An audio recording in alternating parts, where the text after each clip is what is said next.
નમસ્કાર મિત્રો, આજે ગુજરાત બોર્ડની અંદર પૂછાયેલા પ્રશ્ન નંબર 18માં સૌએ જવાબ લગભગ n+2/2 લખેલો છે, પરંતુ અહીંયા એવી પૂરેપૂરી શક્યતા છે કે 18મા પ્રશ્નનો જવાબ n+3/2 થાય।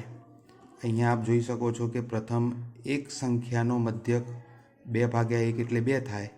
બે સંખ્યાનો મધ્યક 2 + 3/2 એટલે 2.5 થાય। એ જ રીતે ત્રણ સંખ્યાનો મધ્યક 2 + 3 + 4/3 9/3 એટલે 3 થાય। એ જ રીતે પ્રથમ n સંખ્યાનો મધ્યક n+3/2 થાય।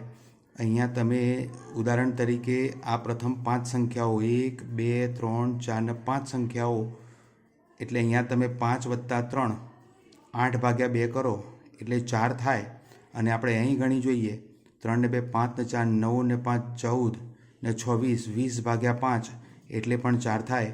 એટલે આજના 18મા પ્રશ્નનો જવાબ n+3/2 થશે। જરા એક વખત સૌ ચકાસી જોશો।